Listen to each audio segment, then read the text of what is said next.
UP में होने वाले विधानसभा उपचुनावों में अब इंडिया गठबंधन में सीट शेयरिंग पर बात बनती हुई दिख रही है। इसी कड़ी में इंडिया की दो मुख्य पार्टियों समाजवादी पार्टी और कांग्रेस के बीच सीटों के बंटवारे पर लगभग मामला फाइनल हो गया था और इसी बीच कहा जाने लगा कि जिस सीट पर कांग्रेस लंबे समय से मांग कर रही थी वो सीट भी अब समाजवादी पार्टी कांग्रेस को देने के लिए तैयार हो गई है। दरअसल सियासी जानकारों का मानना था कि 9 मई से पहले से ही 2 सीट कांग्रेस को देने का ऐलान कर चुकी समाजवादी पार्टी ने अब फूलपुर सीट भी कांग्रेस को देने की बात कर दी थी।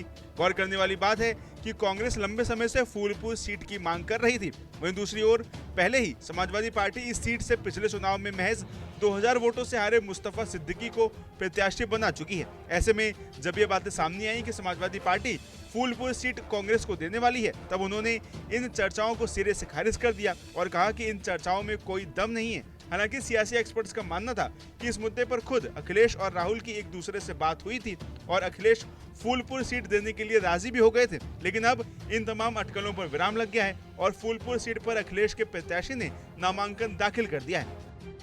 वहीं दूसरी ओर अगर सपा और कांग्रेस की सीटों की बात करें तो कांग्रेस को फिलहाल 2 सीट मिली हैं, जो कि गाजियाबाद और खैर है। वहीं जिन सीटों पर सपा चुनाव लड़ रही है उनमें करहल, सीसामऊ, फूलपुर, मिल्कीपुर, कटेहरी, मझवान और मीरापुर शामिल है। हालांकि यूपी में उपचुनाव मिल्कीपुर को छोड़कर कुल 9 सीटों पर हो रहे हैं।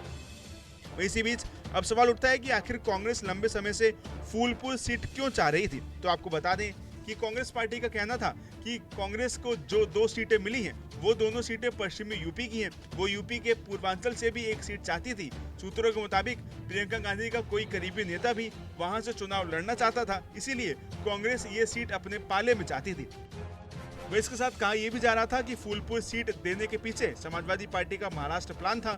सियासी गलियारों में जमकर चर्चा थी कि सपा इस ऑफर का फायदा महाराष्ट्र में उठाना चाहती थी। वो इंडिया गठबंधन के तहत महाराष्ट्र विधानसभा चुनाव में 12 सीटों पर चुनाव लड़ना चाहती थी। वहीं ऐसे में फूलपुर सीट तो कांग्रेस के हाथ से चली गई है, लेकिन अब देखना दिलचस्प होगा कि आखिर आने वाले दिनों में क्या होता है। नमस्कार, मैं हूं मानक गुप्ता।